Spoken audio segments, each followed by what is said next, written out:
ರಾಜ್ಯ ರಾಜಕಾರಣದಲ್ಲಿ ಸಾಕಷ್ಟು ತಲ್ಲಣವನ್ನ ಸೃಷ್ಟಿ ಮಾಡಿರುವ ಮೈಸೂರು ಮೂಡಾದ 50-50 ಹಗರಣ ಹಾಗೂ ಸಿಎಂ ಸಿದ್ದರಾಮಯ್ಯ ಅವರ ಪತ್ನಿ ಪಾರ್ವತಿ ಅವರ ಹೆಸರಿನಲ್ಲಿ ಇರುವಂತಹ 14 ಸೈಟ್ ವಿಚಾರವಾಗಿ ದನಿಯನ್ನ ಎತ್ತಿದ್ದ ಹಾಗೂ ಸರ್ಕಾರಗಳಿಗೆ ಪತ್ರವನ್ನ ಬರೆದಿದ್ದಂತಹ ಇದರ ವಿರುದ್ಧ ಹೋರಾಟ ಮಾಡ್ತಿರುವಂತಹ ಮೂಡಾದ ಮಾಜಿ ಉದ್ಯೋಗಿಯೂ ಆಗಿರುವ ನಟರಾಜ್ ಅವರು ನಮ್ಮ ಜೊತೆ ಇದ್ದಾರೆ. ನಾನು ನಟರಾಜ್ ಅವ್ರನ್ನ ಮಾತಾಡಿಸ್ತಾ ಹೋಗ್ತೀನಿ. ಸರ್, ಸಾಕಷ್ಟು ವಿಚಾರಗಳ ಸಂಬಂಧಪಟ್ಟಂತೆ ಇಡೀ ರಾಜ್ಯಾದ್ಯಂತ ಚರ್ಚೆ ಆಗ್ತಿದೆ ಸರ್. ಮೂಡಾ ವಿಚಾರಕ್ಕೆ ಸಂಬಂಧಪಟ್ಟಂತೆ ಹಲವರಿಗೆ ಹಲವು ಗೊಂದಲ ಇದೆ ಸರ್. ಈಗ ಸಿಎಂ ಅವರು ಕೂಡ ಸ್ಪಷ್ಟಪಡಿಸಿದ್ದಾರೆ, ನಮ್ಮ ಜಮೀನನ್ನ ಮೂಡ ವಶಪಡಿಸ್ಕೊಂಡಿದೆ, ನಮ್ಮ ಜಮೀನನ್ನ ನಾವು ಬಿಟ್ಕೊಡಕ್ ಆಗುತ್ತಾ ಅಂತ ಹೇಳಿ. ನೀವು ಅವ್ರ ವಿರುದ್ಧ ದೂರು ಕೊಟ್ಟಿದ್ರಿ ಸರ್. ಈಗ ಓಕೆ, ಎಲ್ಲ ಸಾಮೂಹಿಕವಾಗಿ ದೂರು ಕೊಟ್ಟಿದ್ರೆ ಅದರಲ್ಲಿ ಅದೊಂದು ಪ್ರಕರಣ. ಸಿಎಂ ತಪ್ಪೆಸಗಿದ್ದಾರೆ ಅಂತ ಈಗಲೂ ಹೇಳ್ತೀರಾ ಸರ್? ಸರ್, ನಾನು ಒಂದು ಏನು ಮೂಡಾದಲ್ಲಿ ಕೆಲವು ಸದಸ್ಯರು ಮತ್ತು ಅಧಿಕಾರಿಗಳು ಸೇರಿಕೊಂಡು ಈ ರೀತಿ ನಮ್ಮಲ್ಲಿ ಶಕ್ತಿ ಇರೋದೇ ಒಂದು 6,000ದಿಂದ 8,000 ಸೈಟು, ಅದನ್ನು 4,000 ಸೈಟ್ನ ಈ ಥರ ಅನ್ಯ ಮಾರ್ಗದಲ್ಲೇ ಅಕ್ರಮ ಮಾರ್ಗದಲ್ಲಿ ಕೊಟ್ಬಿಟ್ರೆ ನಾವೆಲ್ಲ ಪೆನ್ಷನರು ಅಂದರೆ ಪಿಂಚಣಿದಾರರು, 350 ಜನ ಪಿಂಚಣಿದಾರರು ಇದ್ದಾರೆ. ನಾವೆಲ್ಲಿ ಹೋಗಬೇಕು? ಅಲ್ಲಿ 150 ಜನ ಸಿಬ್ಬಂದಿ ಇದ್ದಾರೆ. ಮತ್ತು 2,40,000 ನಿವೇಶನಗಳ ಕಡತ ಇದೆ. ಇಂಥ ಒಂದು ಸಾಮಾಜಿಕವಾಗಿ ಅಗತ್ಯ ಇರೋ ಸಂಸ್ಥೆ ಮುಚ್ಚೋಗ್ಬಿಟ್ರೆ ಆ ಕಡತಗಳಿಗೆ ಯಾರು ಹೊಣೆ? ಆಸ್ತಿಗಳ ರಕ್ಷಣೆ ಹೇಗೆ? ಮುಂದಿನ ಜನಾಂಗಕ್ಕೆ ಪ್ರಾಧಿಕಾರದ ಒಂದು ನಿವೇಶನಗಳನ್ನು ನೀಡುವಂಥ ಜವಾಬ್ದಾರಿ ಸಂಸ್ಥೆ ಯಾವುದಿರುತ್ತೆ? ಈಗ ಮೂಡಾದಲ್ಲಿ ನೀವೇನಾಗಿದ್ರಿ, ಎಷ್ಟು ವರ್ಷಗಳ ಕಾಲ ಸೇವೆ ಸಲ್ಲಿಸಿದ್ರಿ, ಈ ಪ್ರಕರಣ ಹೆಂಗೆ ಬೆಳಕಿಗೆ ಬಂತು ಸರ್? ನಿಮ್ಗೆ ಹೆಂಗೆ ಇದು ಲೋಪ ಎಸಗಿದ್ದಾರೆ ಅಂತ ಗೊತ್ತಾಯ್ತು? ನಾವುಗಳು ಒಂದು 15 ಇಂಜಿನಿಯರ್ಸು 85ರಿಂದ ಇಲ್ಲಿ ಕೆಲಸ ಮಾಡಿದ್ದೀವಿ. ಎಲ್ಲ 2019, 2020ರಲ್ಲಿ ನಿವೃತ್ತಿಯಾಗಿದ್ದೀವಿ. ಈ ಒಂದು ನಾನು ನಿವೃತ್ತಿ ಆದಮೇಲೆ ನಮ್ಮ ಪಿಂಚಣಿಯನ್ನು ತಗೊಳ್ಳೋಕ್ಕೆ ನಾವು ಕಚೇರಿಗೆ ಬರಲೇಬೇಕು. ಹಾಗೆ ಬರುವಾಗ ನನಗೆ ಕಿವಿಗೆ ಬೀಳ್ತು, ಈ ಥರ ಇಂದಿನ ಒಂದು ಪ್ರಕರಣಗಳಿಗೆ ದುಡ್ಡು ಕೊಟ್ಟಿಲ್ಲ ಅಂತ, ಅಥವಾ ಇವ್ರಿಗೆ ಇದು ಕೊಟ್ಟಿಲ್ಲ, ಪರಿಹಾರ ಕೊಟ್ಟಿಲ್ಲ, ಇವ್ರಿಗೆ ಅಕ್ಯುವೇಷನ್ ಮಾಡದೆ ಬಳಸ್ಕೊಂಡ್ಬಿಟ್ಟಿದ್ದೀವಿ ಅಂತ ಈ ನಿವೇಶನಗಳನ್ನ ಅವರಿಗೆ 2015 ಕಾನೂನಂತೆ ಕೊಡ್ತಾ ಇದ್ದಾರೆ ಅಂತ ನನಗೆ ಮಾಹಿತಿ ಬಂತು. ಹಾಗಾಗಿ ಅದ್ರ ಹಿಂದೆ ಹೋದಾಗ ಅದು ನಿಜ ಅನ್ನಿಸ್ತು. ಅದು ನಾನು ತಗೊಂಡಾಗ 1,000 ಕೋಟಿ ಹಗರಣ ಇದು ಅಂತ ನಾನು ಸರ್ಕಾರಕ್ಕೆ ದೂರು ಕೊಟ್ಟೆ. ಒಂದು 670 ದಾಖಲೆಗಳನ್ನು ಸಂಗ್ರಹಿಸಿ ನಾನು ಅದನ್ನು ಸಂಗ್ರಹಿಸಿ ಪಟ್ಟಿ ಮಾಡಿ ಸರ್ಕಾರಕ್ಕೆ ದೂರು ಸಲ್ಲಿಸಿದೆ. ಅದು ದೂರು ಸಲ್ಲಿಸಿದ ತಕ್ಷಣ ಅವರು ಏನು ಮಾಡಲಿಲ್ಲ. ಹಾಗಾಗಿ 3 ತಿಂಗಳು ಸತತವಾಗಿ ಸುತ್ತಿದ ನಂತರ ನಾನು PALಗೆ ಹೋಗಬೇಕಾಗುತ್ತೆ, ದಾವೆ ಹೂಡಬೇಕಾಗುತ್ತೆ ಅಂತ ಹೇಳಿದ ಮೇಲೆ ಅದರ ಗಂಭೀರತೆಯನ್ನು ಅರ್ಥ ಮಾಡಿಕೊಂಡು ನನ್ನ ಪಟ್ಟಿಯನ್ನು ನೋಡಿ ಅದರ ನಿಜಾಂಶವನ್ನು ತಿಳ್ಕೊಂಡು ಆಗ ಅವರು ಒಂದು IAS ಅಧಿಕಾರಿನ ನೇಮಕ ಮಾಡ್ತಾರೆ. ಆ IAS ಅಧಿಕಾರಿ ಇಲ್ಲಿ ಬಂದು ಅವರು ಏನೇನು ದಾಖಲೆಗಳ ಕೇಳಿದ್ರೆ 3 ನೋಟಿಸ್ ಕೊಟ್ಟರು ಪುಣ್ಯಾತ್ಮ ಕೊಡಲಿಲ್ಲ. ಹಾಗಾಗಿ ಈಗ 1,000 ಕೋಟಿ ಅಂತ ನಾನೇನು ದೂರು ಕೊಟ್ಟಿದ್ದೆ, ಈಗ 4,000, 5,000 ಅದು ಅಗಣಿತವಾದ ಇದಾಗಿದೆ. ಈಗ ಪ್ರಶ್ನೆ ಸರ್, ಸಿದ್ದರಾಮಯ್ಯ ಅವರ ಪತ್ನಿ ಹೆಸರಲ್ಲಿ 14 ಸೈಟ್ ಇದೆ. ಅರೆ, ನಮ್ಮ ಜಮೀನು ಹೋಗಿದೆ, ಅದಕ್ಕೆ ನಮಗೆ ಪರಿಹಾರ ಕೊಡಬೇಕು.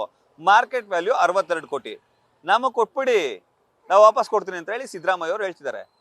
ಯಾಕೆ ಕೊಡ್ತಿಲ್ಲ ಮೂಡಾದವರು? ಯಾಕೆ ಅಕ್ವೈರ್ ಮಾಡಿದ್ರು ಸರ್? ಈಗ ಇದರದ್ದು ಸ್ವಲ್ಪ ಹಿನ್ನೆಲೆ ಹೇಳಬೇಕಾಗ್ತದೆ. 1991-92ರಲ್ಲಿ ಆಗ ಗೋವಿಂದರಾಜು ಅವರು ಅಧಿಕಾರದಲ್ಲಿ ಅಧ್ಯಕ್ಷರಾಗಿ ಇರ್ತಾರೆ. ಆಗ ಬಂಗಾರಪ್ಪನವರು ಮುಖ್ಯಮಂತ್ರಿಯಾಗಿರ್ತಾರೆ. ಅವರು ತಮ್ಮ ಅವಧಿನಲ್ಲಿ ಏನಾದರೂ ಒಂದು ಬಡಾವಣೆ ಮಾಡಬೇಕು ಅನ್ನೋ ಆಕಾಂಕ್ಷೆಯಿಂದ ಅವರು ಒಂದು 200 ಎಕರೆನ ಒಂದು ನೋಟಿಫಿಕೇಶನ್ ಮಾಡ್ತಾರೆ. ಎಷ್ಟರಲ್ಲಿ? 92ರಲ್ಲಿ. ಆಗ ಈಗ ಇದು ಯಾಕೆ ಪ್ರಕರಣ ಹೆಚ್ಚು ಇದಾಗಿದೆ ಅಂದರೆ, ಪ್ರತಿಷ್ಠಿತರ ಹೆಸರಿನಲ್ಲಿ ಇದು ಚಲಾವಣೆ ಆಗ್ತಾ ಇರೋದ್ರಿಂದ ಎಲ್ಲ ಮಾಧ್ಯಮಕ್ಕೆ, ಎಲ್ಲ ಸಾರ್ವಜನಿಕರ ಕುತೂಹಲಕ್ಕೆ ಕಾರಣ ಆಗಿದೆ ಅಷ್ಟೇ. ಇದು ಹಲವಾರು ಪ್ರಕರಣದಲ್ಲಿ ಇದು ಒಂದು ಅಷ್ಟೇ. ಇದು ಏನಾಗ್ತದೆ, 92ರಲ್ಲಿ ಒಂದು 200ರಿಂದ 225 ಎಕರೆಯನ್ನು ನೋಟಿಫಿಕೇಶನ್ ಮಾಡ್ತೀವಿ.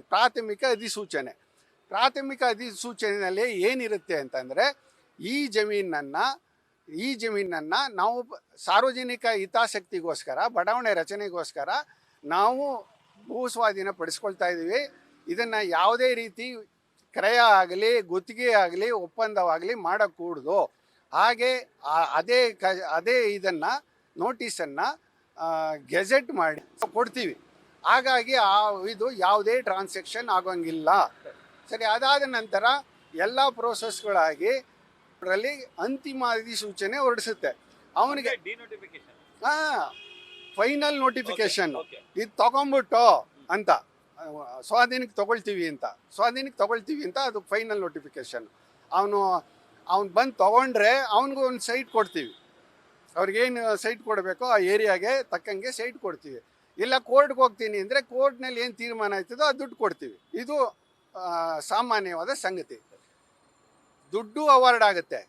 ಹಲವಾರು ಕೋರ್ಟ್ಗಳಲ್ಲಿ ಸುಪ್ರೀಂ ಕೋರ್ಟ್ ಸಹಿತ ಏನು ಹೇಳುತ್ತೆ ಅಂದರೆ, ಒಂದು ಸಲ ಫೈನಲ್ ನೋಟಿಫಿಕೇಶನ್ ಆಗಿ ಅವಾರ್ಡು ಆದಮೇಲೆ ಯಾವುದೇ ಕಾರಣಕ್ಕೆ ಡಿನೋಟಿಫೈ ಆಗಂಗಿಲ್ಲ. ಯಾಕೆ ಅಂತ ಕೇಳ್ಬೋದು ನೀವು. ಯಾಕೆ ಆಗಂಗಿಲ್ಲ ಅಂತಂದರೆ, ಈಗ ಒಂದು 10 ಎಕರೆ ಯಾರೋ ಪ್ರಭಾವಿ ಇರ್ತಾನೆ, ನಾವು ಪ್ಲ್ಯಾನ್ ಮಾಡಿ ಅಲ್ಲಿ ರೋಡು ಪಾರ್ಕು ಎಲ್ಲನೂ ಮಾಡಿಬಿಟ್ಟಿರ್ತೀವಿ. ಅವನು 10 ಎಕರೆ ಮಧ್ಯದಲ್ಲಿ ಬಿಟ್ಬಿಟ್ರೆ ಓಡಾಡೋದು ಹೇಗೆ, ರಸ್ತೆ ಹೇಗೆ ಮಾಡೋದು, ಇದು ಹೇಗೆ ಮಾಡೋದು, ಸಾರ್ವಜನಿಕ ಇದೇನು ಮಾಡೋದು, ಜನಜೀವನಕ್ಕೆ ಮುಂದಿನ ಒಂದು ಯುಗಾಂತರಕ್ಕೆ ಓಡಾಟ ಹೆಂಗಾಗುತ್ತೆ. ಹಾಗಾಗಿ ಸರ್ ಏನ್ ಗೊತ್ತಾ, ಕನ್ಫ್ಯೂಸ್ ಬೇಡ ಸರ್, ನೇರ ದಯವಿಟ್ಟು ನೇರವಾಗಿ ಜನಗಳಿಗೆ ಅಂದ್ರೆ ವೀಕ್ಷಕರಿಗೂ ಕೂಡ ಇದನ್ನ ಮನವರಿಕೆ ಮಾಡ್ಕೊಡಿ. ಯಾಕಂದ್ರೆ ಸಾಕಷ್ಟು ಡ್ರಾಗ್ ಮಾಡಬೇಡಿ ಸರ್. ಪ್ರಶ್ನೆ ನೇರ ಸರ್. ಪಾರ್ವತಿ ಅವರ ಹೆಸರಲ್ಲಿ 14 ಸೈಟ್ ಇದೆ. ಅದರ ವ್ಯಾಲ್ಯೂ, ಇವತ್ತಿನ ವ್ಯಾಲ್ಯೂ 62 ಕೋಟಿ ಆಗುತ್ತೆ. 62 ಕೋಟಿ ಕೊಟ್ರೆ ನಾನು ಅದನ್ನ ಬಿಟ್ಕೊಡಕ್ ರೆಡಿ ಇದೀನಿ ಅಂತ ಹೇಳಿ ಸಿದ್ದರಾಮಯ್ಯನವ್ರು ಹೇಳ್ತಾರೆ.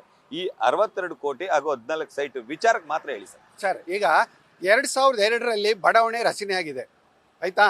2002ರಲ್ಲಿ ಬಡಾವಣೆ ರಚನೆ ಆಗಿದೆ. 2003ರಲ್ಲಿ ಮಂಜೂರಾತಿನೂ ಆಗೋಗಿದೆ.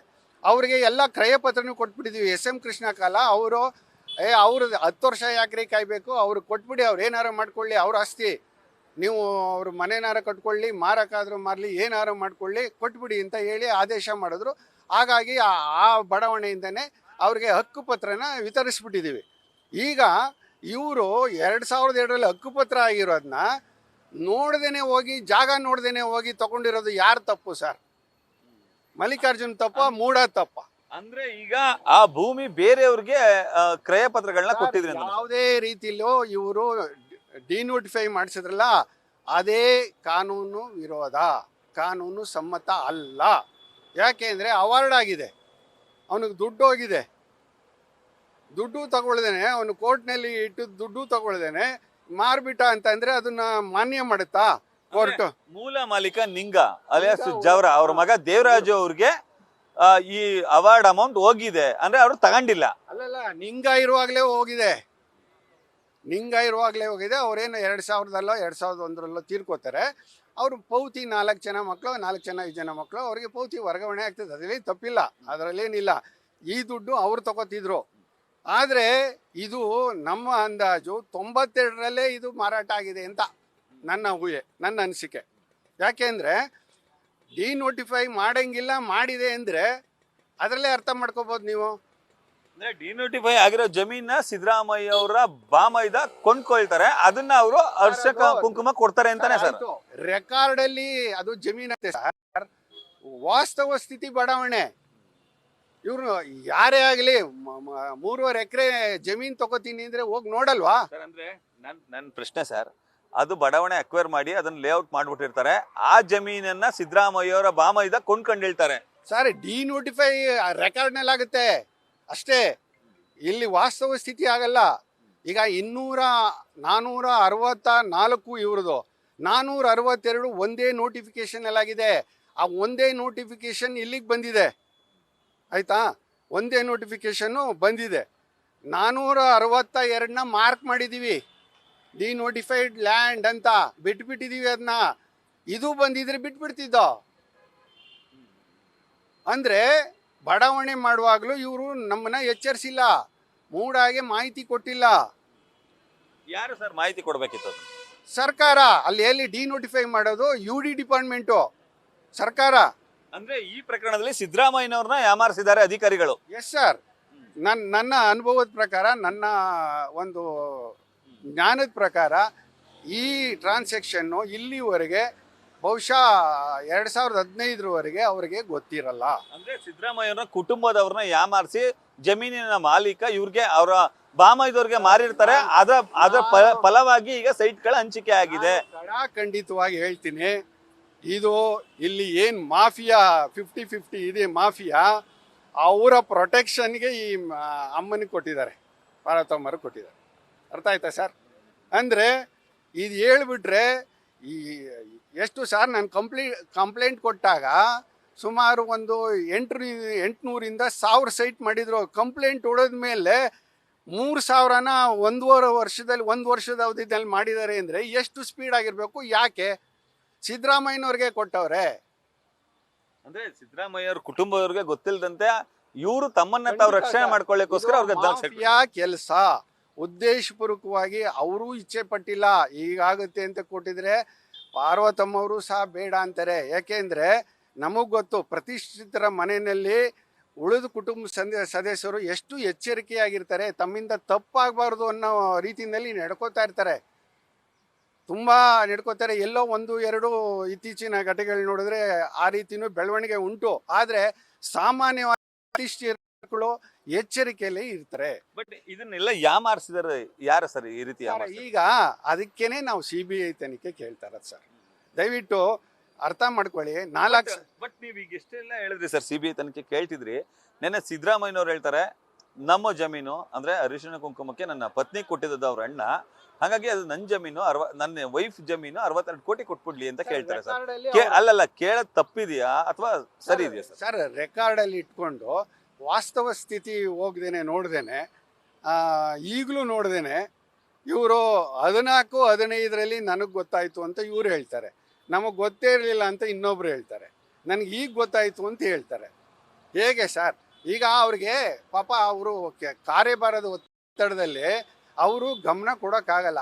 ಯಾವೊಬ್ರು ಈಗ ಅಧಿಕಾರಿಗಳು ಇವರ ಮಾಹಿತಿ ಕೊಡ್ತಾರೆ ಅವ್ರಿಗೆ, ಅದನ್ನೇ ನೆಚ್ಕೊಂಡು ಪಾಪ ಅವರು ತಪ್ಪು ಹೆಜ್ಜೆ ಇಡೋ ಪ್ರಸಂಗ ಬರ್ತಾ ಇದೆ ಅಷ್ಟೇ. ಈ ಪ್ರಕರಣದಲ್ಲಿ ಯಾರ್ಯಾರು ಇದ್ದಾರೆ ಅಂತ ನೀವು ಈಗ 35 ವರ್ಷ ಕೆಲಸ ಮಾಡಿದ್ರಿ ಸರ್, ಸಾಕಷ್ಟು ಜನ ಲೋಪ ಎಸಗಿದ್ದಾರೆ, ಇನ್ಕ್ಲೂಡೆಡ್ ಸಿದ್ದರಾಮಯ್ಯನವರ ಹೆಸರನ್ನು ಕೂಡ ತಳುಕು ಹಾಕುವಂತ ಕೆಲಸಕ್ಕೆ ಮಾಡ್ತಿದ್ದಾರೆ ಸರ್.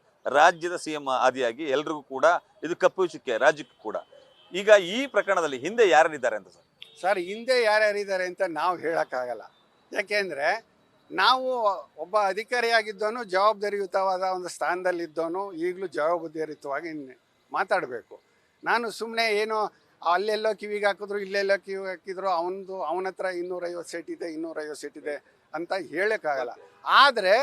ಆದರೆ ಅವ್ರ ಬಲ ಅಂತೂ ಉಂಟು. ಯಾಕೆ ಅಂತಂದರೆ ಇವರು ಹೇಳ್ತಾರೆ, ಇವರು ಯಾರೋ ಒಬ್ಬರು ಸದಸ್ಯರು ಹೇಳ್ತಾರೆ, ರಾಟಿಫಿಕೇಶನ್ ಮಾಡ್ಕೊಂಡ್ಬಿಡ್ತೀವಿ, ಕಾನೂನು ವಿರುದ್ಧವಾಗಿ ಮಾಡಿಬಿಟ್ಟು ಅವ್ರಿಗೇನು ಭ್ರಮೆ ಇದೆ ಅಂದರೆ ಬೋರ್ಡಲ್ಲಿ ತೀರ್ಮಾನ ತಗೊಂಡ್ಬಿಟ್ರೆ ಅದೇ ಅಂತಿಮ. ಅಲ್ಲ ಸರ್, ಈಗ ಯಾರೋ ಮಾಡಿದ ತಪ್ಪಿಗೆ CM ಯಾಕೆ ಶಿಕ್ಷೆ ಅಂತ? ಯಾಕಂದ್ರೆ CM ಹೆಸರು ಯಾಕೆ ತಳ್ಕಾಗ್ತೀರಿ ಅಂತ ಈಗ CMಗೆ ಗೊತ್ತಿಲ್ಲಂತೆ ಯಾಮಾರಿಸಿರೋದು ಅಂತ ನೀವು ಹೇಳ್ತಿದ್ರಿ. ಅಲ್ಲಲ್ಲ, ದಾಖಲೆ ಊಹೆ ಅಷ್ಟೇ. ದಾಖಲೆಗಳಲ್ಲಿ ಈಗ CM ಅವರ ಪತ್ನಿಗೆ 14 ಸೈಟ್ ಕೊಟ್ಟಿದ್ದಾರೆ. ಕೊಡಕ್ ಮುಂಚೆ ನಾನು ಎಲ್ಲೂ ಕೇಳಿಲ್ಲ, ಇದೇ ಜಾಗದಲ್ಲಿ ಕೊಡಿ ಅಂತ ನಾನು ಕೇಳಿಲ್ಲ ಅಂತ ಖುದ್ದು CM ಹೇಳಿದ್ದಾರೆ. ಹಂಗಾಗಿ ಕೊಡ್ತೀನಿ ಅಂದ್ರೆ ಅಲ್ಲೇ ಕೊಡ್ಬೋದಿತ್ತು. ಅದು ಕಾನೂನು ರೀತಿ ಲೋಪ ಆಗಿದೆ ಸರ್. ಅದರಲ್ಲಿ ಏನಿದೆ ಅಂತಂದ್ರೆ ಅದೇ ಬಡಾವಣೆ, ಅದಕ್ಕೆ ಸಮಾನಾಂತರ, ಅಲ್ಲಿಲ್ಲ ಅಂದ್ರೆ ಸಮಾನಾಂತರ ಬಡಾವಣೆ ಅಥವಾ ಅದಕ್ಕೆ ನಂತರದ ಬಡಾವಣೆ. ಈಗ ಅದೇ ಬಡಾವಣೆಯಲ್ಲಿ ಉಳ್ಕೊಂಡಿರೋದು ಅದು. ಯಾಕೆ ಅಂದರೆ ಆ ಏರಿಯಾ ಒಂದು ಏಕಸಾಮ್ಯ ಸಮುದಾಯದ ಏರಿಯಾ ಅಂತ ಕೆಟ್ಟ ಒಂದು ಸಂಪ್ರದಾಯದಿಂದ ಬೇರೆಯವರೆಲ್ಲ ಮಾರ್ಕೊಂಡು ಬರ್ತಾ ಇದ್ದಾರೆ. ಅಲ್ಲಿ ಸಿಕ್ಕಾಬಟ್ಟೆ ಸೈಟ್ ಖಾಲಿ ಇದೆ. ಅಲ್ಲಿ 14 ಇಲ್ದಾದ್ರೆ 28 ತಗೊಳ್ಳಿ ಸರ್. ಈಗ ಡಿನೋಟಿಫೈ ಅಂದ್ರಲ್ಲ ಸರ್, ಡಿನೋಟಿಫೈ ಅಂದ್ರೆ ಏನ್ ಸರ್? ನೋಟಿಫೈ ಅಂದ್ರೆ ಏನು ಸರ್? ನೋಟಿಫೈ ಅಂದ್ರೆ ಈ ಭೂಮಿನ ಇಂಥ ಕಾನೂನಡಿ ನಾವು ಸ್ವಾಧೀನಕ್ಕೆ ತಗೋತೀವಿ, ಇಂಥ ಒಂದು ಸಾರ್ವಜನಿಕ ಹಿತಕ್ಕೋಸ್ಕರ ಸ್ವಾಧೀನ ತಗೋತೀವಿ ಅನ್ನೋದು ನೋಟಿಫಿಕೇಶನ್, ಪ್ರಕಟಣೆ. ಅದರಿಂದ ಅಧಿಸೂಚನೆಯಿಂದ ಈ ಸಂಖ್ಯೆಯನ್ನು ಕೈ ಬಿಟ್ಟು ಆ ಪ್ರಾಜೆಕ್ಟಿಂದ ಹೊರತುಪಡಿಸಿ ಅವನ ಮಾಲೀಕನಿಗೆ ಹಿಂತಿರುಗಿಸ್ತೀವಿ ಅನ್ನೋದು ಡಿನೋಟಿಫಿಕೇಶನ್. ಈಗ ಸಿದ್ದರಾಮಯ್ಯವ್ರಿಗೆ ಕೊಟ್ಟಿರುವಂತಹ ಜಮೀನು ಅಂದ್ರೆ ಅವ್ರ ಬಾಮೈದವರು, ಅದು ಡಿನೋಟಿಫೈ ಆಗಿತ್ತ ಸರ್? ಅದು ಸರ್, ಆ ಡಿನೋಟಿಫೈ 98ಅಲ್ಲಿ ಆಗಿದೆ ಅಂತ ರೆಕಾರ್ಡ್ಗಳು ಹೇಳ್ತಾ ಇದೆ. ಆದರೆ ಅದು ಬಡಾವಣೆ ಆಗಿದೆ. ನಾನು ಅದನ್ನೇ ನಿಮ್ಗೆ ಹೇಳ್ತಾ ಇರೋದು. 64 ಮಾರ್ಕಿಂಗ್ ಆಗಿಲ್ಲ. ಅದೇ ನೋಟಿಫಿಕೇಶನ್ ಅಲ್ಲಿ 62 ಹೆಂಗ್ ಡಿನೋಟಿಫೈಡ್ ಅಂತ ಮಾರ್ಕ್ ಹಂಗಿ ಬಿಟ್ಬಿಟ್ರು ಖಾಲಿ ಜಾಗ. ಅಂದ್ರೆ ರಾಜ್ಯದ ಸಿಎಂ ಅವ್ರನ್ನೇ ಯಾಮಾರಿಸಿ ಜಮೀನನ್ನ ಒಂದು ವಿಚಾರ. ಈಗ ನಾನು ಹೇಳಿದ್ನಲ್ಲ, 462 ಕೆಸರೆ ಅದ ಡಿನೋಟಿಫೈ ಅಂತ ಜಾಗ ಖಾಲಿ ಬಿಟ್ಟವ್ರೆ, ಅದಕ್ಕೂ 50-50 ಕೊಟ್ಟವ್ರೆ. ಇದು ಉಂಟಾ? ಇದು ಅಕ್ರಮ ಅಲ್ವಾ? ಜಾಗ ಬಿಟ್ಟವ್ರೆ, ನಿನ್ನ ಜಾಗ ನೀ ತಗೊಳ್ಳಿ. ಇಂಥವು 10 ಪ್ರಕರಣ ತೋರಿಸ್ತೀನಿ. ಮಹದೇಶ್ವರ ಗೃಹ ನಿರ್ಮಾಣ ಸಹಕಾರ ಸಂಘ ನೋಡಿದ್ರಲ್ಲ ಸರ್, ವಿಜಯನಗರದಲ್ಲಿ ವಿದ್ಯಾವರ್ಧಕ ಕಾಲೇಜ್ ಮುಂಭಾಗ ಹೈ ಟೆನ್ಷನ್ ಲೈನ್ ಹೋಗಿದೆ. ಅದಕ್ಕೆ 98 ಭೂ ಮಾಲೀಕ ನನ್ನ ಹತ್ರಕ್ಕೆ ಫೈಲ್ ಬರುತ್ತೆ ಟೌನ್ ಪ್ಲಾನಿಂಗಲ್ಲಿದ್ದಾಗ, ಇದಕ್ಕೆ ಪರಿಹಾರ ಕೊಡಬೇಕು ಅಂತ. ಸರ್ ಈಗ ಒಂದ್ ಸೆಕೆಂಡ್ ಸರ್, ಅಸಲಿಗೆ ಈಗ ಜಮೀನು ಈಗ ಯಾರ್ದು ಸರ್? ಅದು ಸರ್ವೆ ನಂಬರ್ 464 ಸರ್, ಭೌತಿಕವಾಗಿ ಪ್ರಾಧಿಕಾರದ್ದು. ಡಾಕ್ಯುಮೆಂಟ್ ಪ್ರಕಾರ ಈಗ ನಾವೇ ನೋಡ್ತಾ ಇದ್ದೀವಲ್ಲ, ಪಾರ್ವತಮ್ಮ ಅರಸಿಗೆ 2010 ಆಗಿದೆ. ಆಮೇಲೆ ಒಂದು ವಿಚಾರ, ನಿಂಗ ಉರುಪ್ ಅಲಿಯಾಸ್ ಜವರ ಅವ್ರಿಗಾಗಲಿ ಅಥವಾ ಮಲ್ಲಿಕಾರ್ಜುನ ಸ್ವಾಮಿಗಾಗಲಿ ಅಥವಾ ಪಾರ್ವತಮ್ಮರಿಗಾಗಲಿ ಮತ್ತೊಬ್ಬರಿಗಾಗಲಿ ಮಗದೊಬ್ಬರಿಗಾಗಲಿ ಇದು ನೋಟಿಫಿಕೇಶನ್ ಆಗಿರೋದು 1992. ಆಗ ಇದ್ದದ್ದು ನಿಯಮ, ಇವ್ರಿಗೆ ಏನು ರೈತರಿಗೆ ರಿಯಾಯಿತಿ ಕೊಡಬೇಕೋ ಆ ರಿಯಾಯಿತಿ ಅಪ್ಲೈ ಆಗೋದು 91 ರೂಲ್ಸು. 2015 ರೂಲ್ಸ್ ಹೆಂಗ್ ಅಪ್ಲೈ ಆಗುತ್ತೆ ಸರ್? 2015ರಲ್ಲಿ ಏನ್ ರೂಲ್ಸ್ ಇದೆ ಸರ್? 2001ರಲ್ಲಿ ಏನ್ ರೂಲ್ಸ್ ಇದೆ? ಎರಡು ರೂಲ್ಸ್ ಏನಿದೆ? 2091ರಲ್ಲಿ ಏನ್ ನಿಯಮ ಇದೆ ಅಂದ್ರೆ, ಅವನ ಒಬ್ಬ ರೈತ ತನ್ನ 8 ಎಕರೆ 10 ಎಕರೆ ಭೂಮಿ ಅವನ ಅಷ್ಟೇ ಆಸ್ತಿ ಆಗಿರುತ್ತೆ. ರೈತರದೆಲ್ಲ ಅವ್ರ ಜಮೀನೇ ಸರ್ವ ಸಂಪನ್ನವಾದ ಆಸ್ತಿ ಅಲ್ವಾ ಸರ್? ಈ ಮನೇಲಿ ಏನೋ ಒಂದು ಪುಟ್ಟ ಇದಾಗ್ಬೋದು. ಆದ್ರೆ ಅದು ಕಳ್ಕೊಂಡಾಗ ನನ್ನ ಏರಿಯಾದಲ್ಲೇ ನನ್ನ ಮನೆ ಕಟ್ಟಕ್ ಆಗ್ಲಿವಲ್ಲ ಅಂತ ಕೊರಗು ಅವ್ನಿಗೆ ಇರಬಾರ್ದು ಅಂತ ಬಂಗಾರಪ್ಪನವರು ಏನ್ ಮಾಡ್ತಾರೆ, ಅವನಿಗೆ 1 ಎಕರೆಗೆ 30-40 ಸೈಟು, ಅರ್ಧ ಎಕರೆಗೆ 20-30, ಈಗ 2 ಎಕರೆ ಇದ್ರೆ 40-60 ಅಂತ ಅದ್ರ ಜೊತೆಗೆ ಹಣ. ಅದೇ ರೀತಿ ಅಪ್ಲೈ ಮಾಡಿದ್ರೆ ಈ 464ಕ್ಕೆ 40-60 2 ಸೈಟ್ ಕೊಡ್ಬೇಕು ಅಷ್ಟೇ. 40-60 ಎಲ್ಲಿ ಕೆಸರನ್ನ ಕೊಡ್ಬೇಕು? ದೇವನೂರಲ್ಲಿ ಕೊಡ್ಬೇಕು. ಅವ್ರು ಅಲ್ಲಿ ಬೇಡ ಅಂತ ಅಂದ್ರೆ ಗೋಪಾಲ್ ಗೌಡ್ನವರ 2015 ರೂಲ್ಸ್ ಏನ್ ಹೇಳುತ್ತೆ ಸರ್? ಅದು 2015ರಲ್ಲಿ ಏನ್ ಮಾಡುತ್ತೆ, 2000ನೇ ಇಸ್ವಿನಲ್ಲಿ ಕೇಂದ್ರ ಸರ್ಕಾರ ಕಾಯ್ದೆ ಮಾಡಿಬಿಡುತ್ತೆ. ಏನು ಅಂತಂದರೆ, ರೈತರು ತಾವು ಬಲವಂತವಾಗಿ ತಗೋಬಾರ್ದು, ಅವ್ರನ್ನ ಮನವೊಲಿಸಿ ತಗೋಬೇಕು. ಎಕ್ಸೆಪ್ಟು ರಸ್ತೆ ಮತ್ತು ಈ ಥರ ಯಾವುದು ಕಡ್ಡಾಯ ಇದಿದೆ ಅದಕ್ಕೆ ಮಾತ್ರ ತಗೋಬೇಕು ಅಂತ ಹೇಳಿ ಕಾನೂನು ಮಾಡುತ್ತೆ. ಅದನ್ನು ಅಪ್ಲೈ ಮಾಡಿಕೊಂಡು 2009ರಲ್ಲಿ 60-40 ನಿಯಮ ಮಾಡ್ತಾರೆ. ಅಂದರೆ ರೈತರನ್ನು ಪಾರ್ಟ್ನರ್ ಆಗಿ ಮಾಡ್ಕೊಳ್ಳೋದು. 60 ಭಾಗ ಅವನಿಗೆ ದುಡ್ಡು ಕೊಡೋಂಗಿಲ್ಲ, ನಾವು ಅವನಿಗೆ ಇದು ಕೊಡೋಂಗಿಲ್ಲ, ಅವನ ಖರ್ಚಿಗೆ ನಾವು ಕೇಳೋಂಗಿಲ್ಲ. 60 ಭಾಗ ಸೈಟ್ಗಳು ಎಷ್ಟಾಗ್ತವೆ ಅದರಲ್ಲಿ ಏರಿಯಾದಲ್ಲಿ 60 ಭಾಗ ನಾವು ಇಟ್ಕೊಳ್ಳೋದು, 40 ಭಾಗ ಅವ್ರಿಗೆ ಕೊಡೋದು ಅಂತ ಆಗ್ತದೆ. 2015ರಲ್ಲಿ ಇದೇ ಸಿದ್ದರಾಮಯ್ಯನವ್ರ ಸರ್ಕಾರ ಇದ್ದಾಗ ಅದು ಅಮೆಂಡ್ಮೆಂಟ್ ಆಗುತ್ತೆ. 60-40 ಬೇಡ, 50-50 ಕೊಟ್ಬಿಡೋಣ, ಅವ್ರಿಗೆ ಅರ್ಧ ನಮ್ಗೆ ಅರ್ಧ ಅಂತ ಆಗುತ್ತೆ. ಅದನ್ನ ಅಪ್ಲೈ ಮಾಡ್ಕೊಂಡು 58ನೇ ಇಸ್ವಿರಿ ಗೋಕುಲಂಗೆ ಅಲ್ಲ ಈಗ ಇದನ್ನ ಮಾತ್ರ ಹೇಳಿ. ಸರಿ, ಇದು ಮಾತ್ರ ನೀವು ಬೇಕು, ಆಯ್ತು. ಈಗ ಆ ಪ್ರಕಾರ ಇವ್ರಿಗೆ ಅಳವಡಿಸೋಕ್ಕಾಗಲ್ಲ ಸರ್. ನಮಗೆ ಅವ್ರು ಸೈಟ್ ಕೊಟ್ಟಿರೋದೇನು ಅಭ್ಯಂತರ ಇಲ್ಲ. 91 ರೂಲ್ಸನ್ನ ಅಪ್ಲೈ ಮಾಡ್ಕೊಳ್ಳಿ, ತಗೊಳ್ಳಿ. 91 ರೂಲ್ಸ್ ಅಪ್ಲೈ ಮಾಡ್ಕೊಂಡು 2 ಸೈಟ್ ಕೊಡ್ಬೋದು. 2 ಸೈಟು, ದುಡ್ಡು, ಬಡ್ಡಿ ಎಲ್ಲ ತಗೊಳ್ಳಿ, ಎಲ್ಲ ಕೊಡ್ಬೋದು. ಅದು ಸಿದ್ದರಾಮಯ್ಯ ಪತ್ನಿಯರಿಗೆ ಕೊಡ್ಬೋದು. ಹೌದು ಸರ್. ಇದಿಷ್ಟು ದೂರುದಾರರಂತಹ ನಟರಾಜ್ ಅವರ ಮಾತುಗಳು. ಕ್ಯಾಮ್ರಾ ಪರ್ಸನ್ ವಿನಯ್ ಜೊತೆ Ravi Pandavapura, news first, Mysuru. News first, ನಿರ್ಭೀತಿಯಿಂದ ನಿಮ್ಮ ಪರವಾಗಿ.